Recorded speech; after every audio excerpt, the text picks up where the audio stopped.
네, 안녕하세요. 주식은 역시 끼리끼리세 끼리입니다. 안녕하세요 여러분들. 자, 오늘 장 또 걱정이 많은데 그런데 어느 정도는 선방을 하고 있다고 생각을 해볼 수 있습니다. 오늘 장 막판까지도 좋은 결과 나오길 바라며 오늘은 또 어떠한 뉴스가 있었는지 빠르게 살펴보도록 할게요. 첫 번째, 이번 주 증시 전망행 그리고 우크라이나 해법을 찾을까 한번 보도록 하겠습니다. 그리고 두 번째, 이번 주에 5% 이상 보호예수가 풀리는 기업을 확인해 보도록 할게요. 다음으로 세 번째, 월 300 버는 사람들은 과연 우리나라에서 몇 프로일지 통계청 자료를 한번 보도록 하겠습니다. 그리고 마지막으로 올해는 아이폰 빅사이클에 진입을 한다고 하는데요. 거기에서 우리나라 세계 기업이 수혜를 받을 수 있다고 합니다. 한번 보도록 하겠습니다. 매일매일 주를 위한 경제 뉴스 10분 정리. 오늘은 22년 2월 21일 월요일입니다. 같이 공부하시죠. 렛츠 기릿!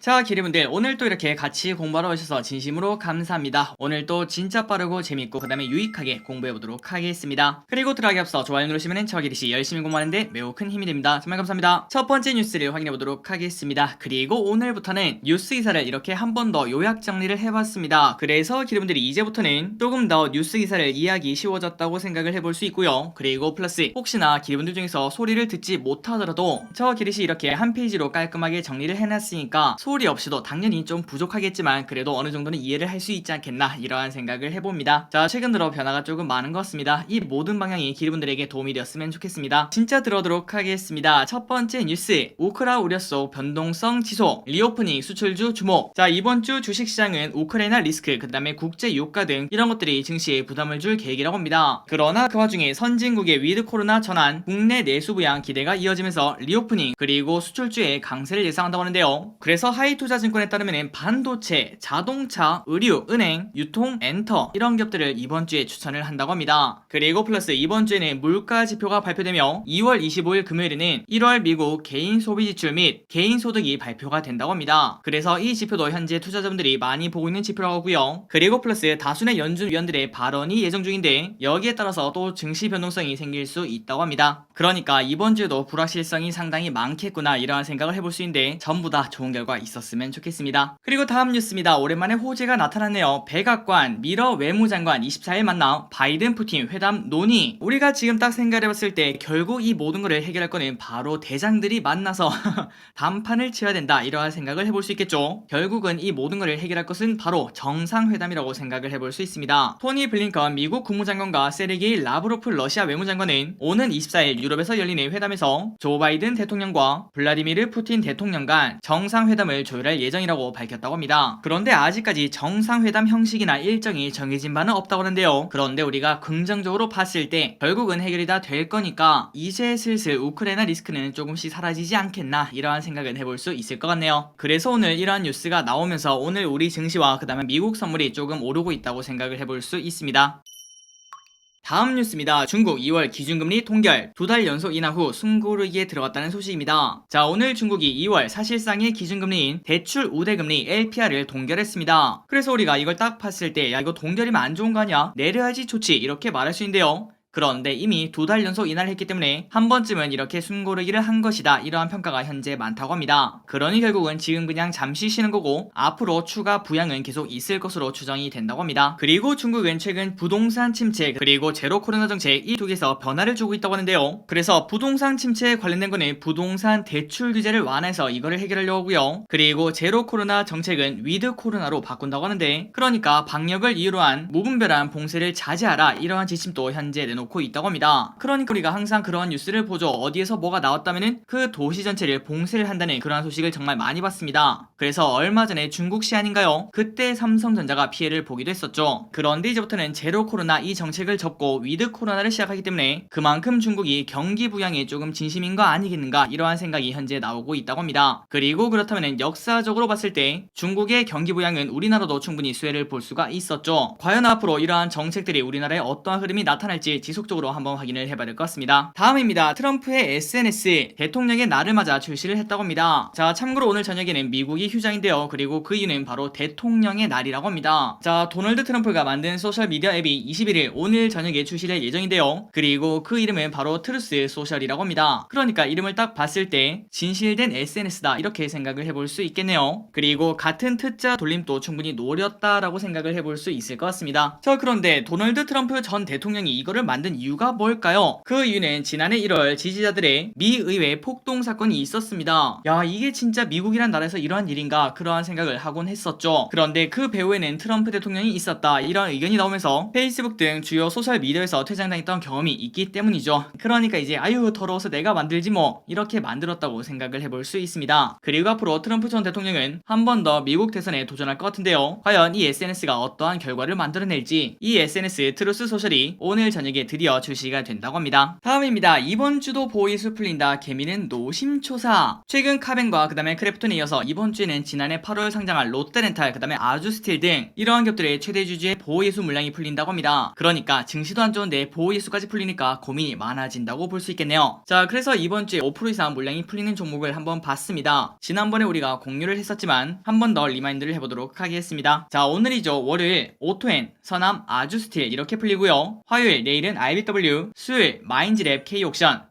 목요일 K옥션, 에드바이오텍, 그리고 금요일에는 5% 이상 풀리는 건 없다는 거 알려드리도록 하겠습니다. 그리고 플러스 아마도 적지 않은 기분들이 아니 길이 나 이거 이 중에 하나 들고 있는데 이 주식 떨어지면 어떡해 이렇게 고민하실 수 있는데요. 그런데 물량이 풀린다고 무조건 주가가 떨어지는 건 아닙니다. 그러므로 공모가 대비 지금 현재 주가가 얼마에 형성이 되어 있는지, 그리고 혹시나 최근 주가가 미리 선반영으로 떨어지고 있는지 그런 것들을 꼼꼼히 따져봐야 된다고 생각을 해볼 수 있겠죠. 그리고 만약에 이미 선반영으로 주가가 많이 떨어지고 있었다면 오히려 당일에는 불확실성 해소로 다시 주가가 올라가는 그런 흐름도 나올 수 있습니다. 그러니 기업들이 보호예수가 풀리는 기업들 이런 것들은 충분히 공부할 필요가 있다고 볼 수 있겠죠. 이번 주에는 이러한 기업들의 보호예수가 5% 이상 풀린다고 합니다. 다음 소식입니다. 최근 들어 금을 사라 이러한 소식이 많은데요. 그런데 이번에는 약간 반대되는 금을 급하게 살 필요는 없다 그런 의견을 빠르게 보도록 하겠습니다. 전쟁 공포의 수요 폭발, 최후 안전자산 금의 시간이 돌아왔다. 인플레이션 해지 수단이자 최후의 안전자산이라고 불리는 금의 시대가 돌아왔습니다. 그리고 실제로도 최근 들어 금값이 오르고 있고 그 이유는 인플레이션 그 다음에 우크라이나 침공 리스크 때문이라고 볼 수 있겠죠. 그러나 전문가들 사이에서는 당장 서두를 필요는 없다고 합니다. 금은 빠르게 움직이는 게 아니라 서서히 장기적으로 보는 상품이기 때문이라고 한대요. 그리고 최근 들어 금값이 오르고 있는데 이 오름세가 추세적으로 이어지기는 어려울 것이라는 전망도 적지 않다고 합니다. 그래서 한 전문가의 의견을 보자면은 최근 금리가 다시 오르고 중앙은행의 테이퍼링이 시작된 만큼 달러 가치가 오르기 시작할 건데 그때는 금값이 떨어질 가능성도 있다고 합니다. 그리고 플러스 최근 들어 우크라이나를 둘러싼 지정학적 긴장이 금값을 올리는 그러한 경향이 분명 존재하고 있는데 하지만 이후에 이 리스크가 조금 작아진다면은 그때는 오히려 금값이 낮아질 수도 있겠죠. 그러니 그때 시장이 안정화될 때 금을 사도 늦지 않을 것이라고 주장을 했다고 합니다. 자, 그러니까 금 같은 경우에는 야 가자 이렇게 사는 게 아니라는 거겠죠. 이러한 저러한 정보를 봤을 때 금의 역할은 해지 목적으로 사는 것 그 이상 그 다음에 그 이하도 아닌 거라고 생각을 해볼 수 있습니다. 그러니까 나의 포트폴리오에서 물론 정답은 없겠지만 평균적으로 한 10% 정도의 비중을 가져가는 게 어떻겠나 이렇게 말하는 사람들이 조금 많다고 볼 수 있습니다. 그러니 그분들 중에서도 야 이거 전쟁 리스크 때문에 금을 사야 되나 이렇게 고민한다면은 아래 있는 이 전망에 따르면은 조금 기다렸다가 전쟁 리스크가 조금 사라지면은 그때 사도 늦지 않을 거다 이러한 시각을 확인할 수 있었습니다. 다음입니다. 아이폰 빅사이클 진입, 삼성전자, SK하이닉스, LG노텍 수혜. 아마도 이제 많은 기분들이 이걸 보고 딱 놀라실 것 같습니다. 아니 길이 근데 아이폰이 빅사이클 진입하는 건 알겠어. 그런데 삼성전자는 그 반대에 있는 거 아니야? 그러니까 아이폰이 많이 팔리면 팔릴수록 갤럭시는 덜 팔릴 거 아니야? 이러한 생각을 충분히 해볼 수 있는데요. 그런데 그럼에도 불구하고 삼성전자, SK하이닉스, LG노텍이 수혜를 볼 수 있다고 합니다. 그 이유를 보도록 할게요. KB증권은 21일 아이폰이 올해 10년 만에 최대 시장 점유율을 달성할 것으로 보고 삼성전자, SK하이닉스, LG노텍을 최선호주로 제시를 했습니다. 그리고 참고로 2012년 18.3%였던 애플의 스마트폰 시장 점유율은 올해 17.8%가 예상이 된다고 하는데요. 그래서 저기는 약간 의아했습니다. 잠깐만 18.3에서 17.8이면 좀 줄어든 거 아니야? 근데 왜 빅사이클이야? 이렇게 생각했는데 그런데 아래 봤더니 자 올해 아이폰 생산량은 전년 대비 8% 증가한 2억 6천만 대로 추정을 하며 애플의 글로벌 스마트폰 점유율은 2012년에 최고치를 달성한 이후 7년간 13에서 15% 수준에 정체가 되고 있었다고 합니다. 그러니까 7년간 13에서 15%이 박스에 갇혀 있었다고 볼 수 있는데 그런데 올해는 2012년 수준에 근접할 만큼 큰 성장을 해서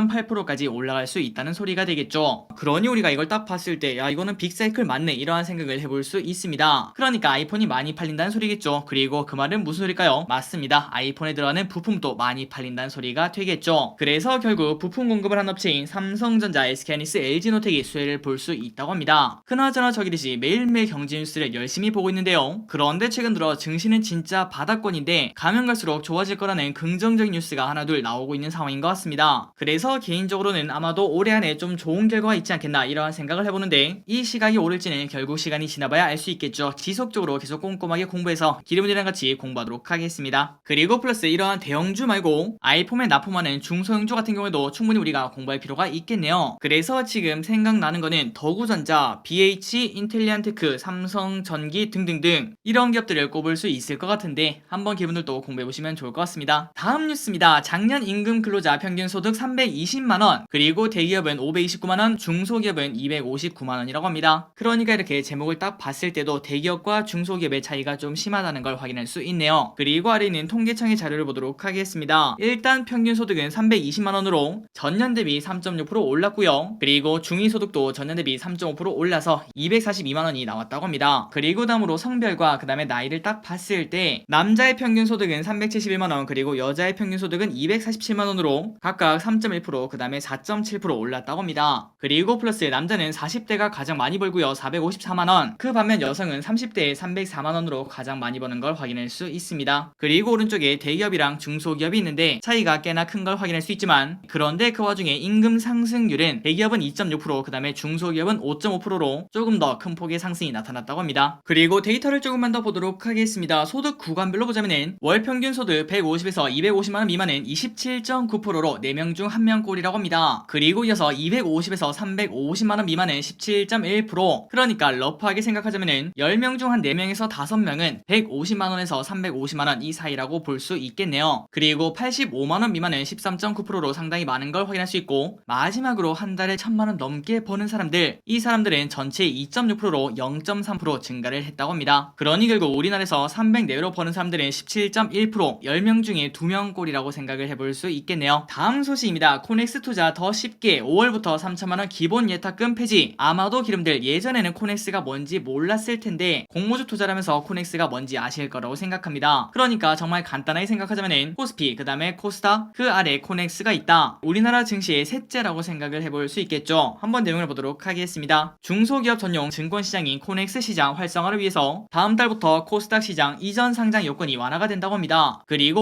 5월에는 기본 예탁금 제도가 폐지가 된다고 합니다. 그러니까 우리가 원래 코넥스에 투자를 하려고 했다면은 당연히 중소기업이다 보니까 조금 리스크가 있지 않겠습니까? 그래서 우리가 투자를 하기 전에 3천만원 이상의 기본 예탁금을 제시를 했어야 되는데요. 그런데 이제는 이거를 바로 없앤다고 합니다. 그렇다면 당연히 접근성이 상향되기 때문에 코넥스 시장 활성화에 기여할 것은 당연하다고 생각을 해볼 수 있겠네요. 저 길이 또 언젠가는 코넥스에 있는 기업들을 한번 공부해서 100배 성장하는 기업을 딱 고른 다음에 100배의 수익률을 죽기 전에 한번 성공해 보도록 하겠습니다.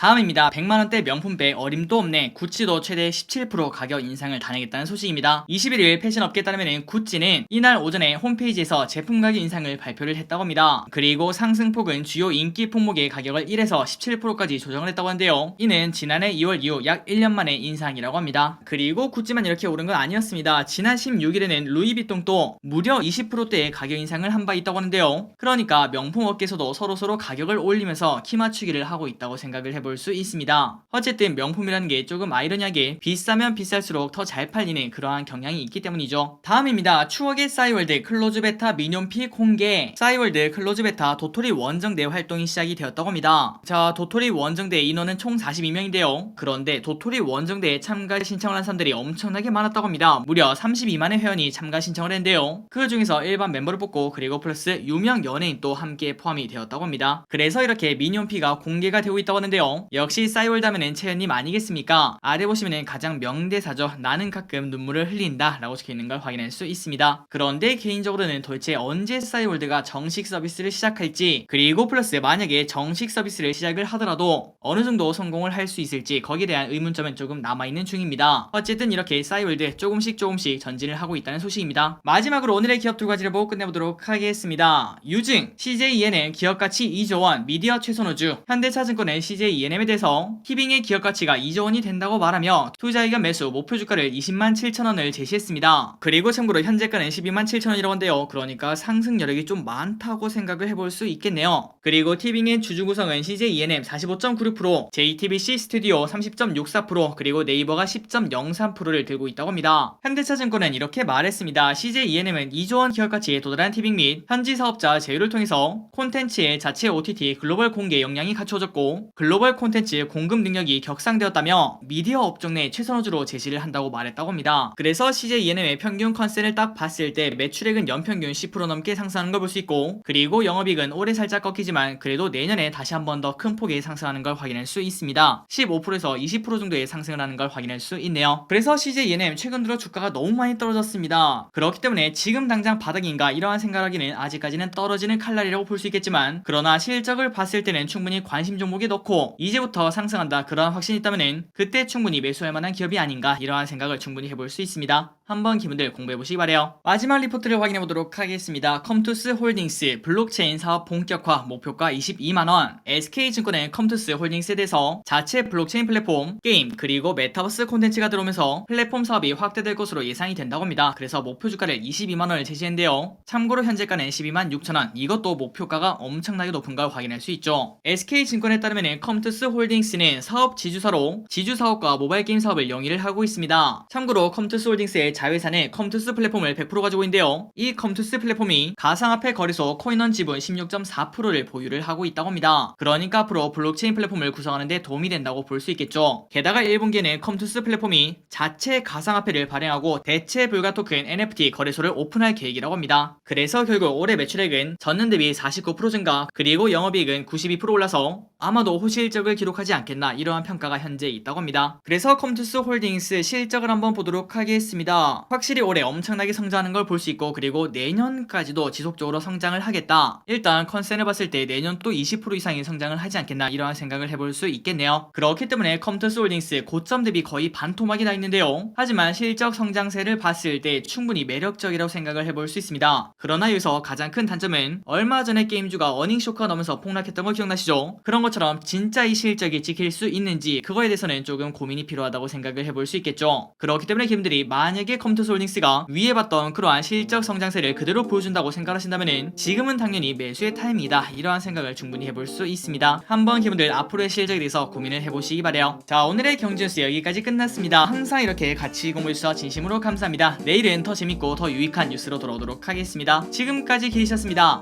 빠이요.